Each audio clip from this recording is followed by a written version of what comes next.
नमस्कार, स्वागत है आपका हमारे YouTube चैनल पर। बात करते हैं कक्षा 3 अंग्रेजी वर्कशीट नंबर 101 101 की।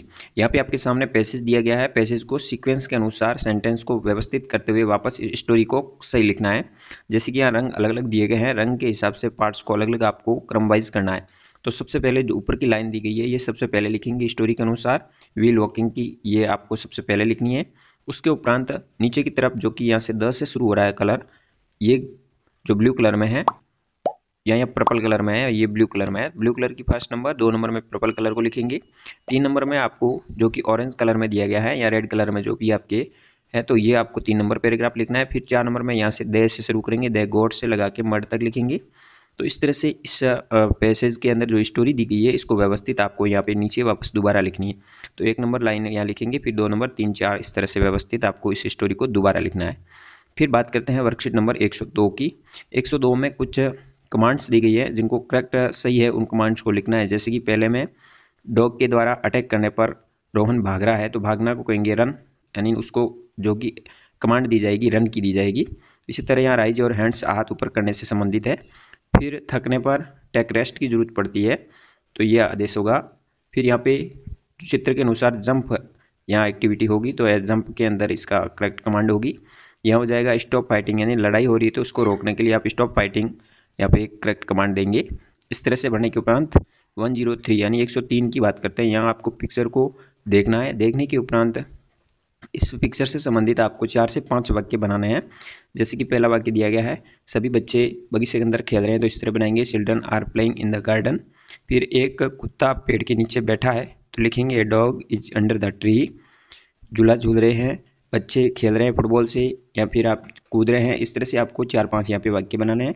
तो इस तरह से आप वाक्य लिखेंगे इस चित्र आधारित। फिर बात करते हैं वर्कशीट नंबर 104 की। 104 में आपको प्रीपोजिशन का प्रयोग करना है। 4 प्रीपोजिशन दिए गए हैं, इन, ऑन, अंडर और बिटवीन। इनका अंदर, ऑन का ऊपर, अंडर यानी नीचे और बिटवीन यानी के बीच में। इस तरह से यहाँ एक पिक्चर भी दिया गया है। इस पिक्चर के अनुसार नीचे वाक्य दिए गए हैं।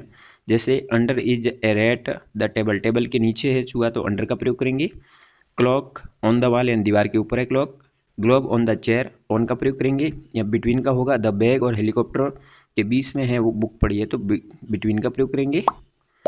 इस तरह से 5वें वाक्य में स्टेपलर अंडर द चेयर हो जाएगा, यानी कुर्सी के नीचे पड़ा है स्टेपलर। फिर हो जाएगा कैलकुलेटर टेबल के ऊपर है, तो ऑन द टेबल होगा। जैसे रैबिट फुटबॉल और एरोप्लेन के बीच में है, रैबिट तो बिटवीन हो जाएगा। फुटबॉल बेड के ऊपर है, तो ऑन द बेड का प्रयोग करेंगे। और कैलेंडर ऑन द वॉल, और puppy is in the box के अंदर है। इस तरह से आपको इन, ऑन, बिटवीन का और अंडर का प्रयोग करना है। फिर बात करते हैं वर्कशीट नंबर 105, जिसमें दिस, दैट, दीज और दोज का प्रयोग करना है। सबसे पहले आपके सामने वाक्य में आएगा दैट इज ए वॉच। फिर यहाँ आएगा दीज आर शर्ट्स।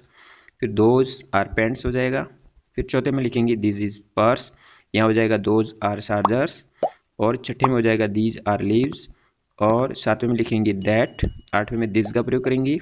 9वें में दोज का प्रयोग करेंगे। यहाँ पे दिस और दोज बहुवचन के लिए प्रयोग करना है, और बहुवचन में जो नज़दीक वस्तु होती है उसके लिए दिस का प्रयोग करते हैं, दूर होने पर उसके लिए दोज का प्रयोग करते हैं। एक वचन के लिए दिस और दैट का प्रयोग किया जाता है। दिस पास वाली वस्तुओं के लिए, दैट का प्रयोग दूर होने पर करना है। इस तरह से इस वर्कशीट को कंप्लीट करना है। फिर बात करते हैं फॉर्मेटिव असेसमेंट 18, जो कि अंतिम असेसमेंट है, और इस वर्कशीट 105 भी अंतिम वर्कशीट थी। उसके उपरांत आपको पहले प्रश्न का हो जाएगा कमांड सही होगी टेक रेस्ट। दूसरे का हो जाएगा मे आई कम इन। तीसरे प्रश्न में लिखेंगे क्लीन द रूम। चौथे प्रश्न में हो जाएगा स्टैंड इन क्वी। फिर आपको 5वें में प्रीपोजिशन का प्रयोग करना है, तो द डियर, द ट्रीज यानी पेड़ों के बीच में, तो बिटवीन का प्रयोग करेंगे। या पिलो तकिया, जो कि द बेड, इन बेड के ऊपर है, ऑन ऑलरेडी लिखा हुआ है, जबकि यहाँ पे लिखा हुआ नहीं होना चाहिए, मिसप्रिंट से पहले ही भरा हुआ है, तो ऑन द बेड सही होगा। अगले में मोबाइल के लिए वाक्य बनाना, this is mobile. These are बोतल, दोज आर बोतल हो जाएगा क्योंकि दूर है। दीज आर बैड्स हो जाएगा, नज़दीक है। दैट इज़ फिश, ये हो जाएगा मछली है। इस तरह से फिर 10वें वाक्य में आपको 2 सेंटेंस बनाने हैं इस पिक्चर को देखते हुए। तो there is a well near the house, घर के पास में एक कुआं है। There is a tree near the house, घर के पास में एक पेड़ भी है। तो इस तरह से कोई भी 2 वाक्य आप बना सकते हैं। तो इस तरह से फॉर्मेटिव असेसमेंट 18 पे कार्य करेंगे। और कक्षा 3 के समस्त वीडियो प्राप्त करने के लिए आप हमारे प्लेलिस्ट में जा सकते हैं। तो इस तरह से कक्षा 3 की वर्कबुक को आप कंप्लीट कर सकते हैं। धन्यवाद। जय हिंद, वंदे मातरम।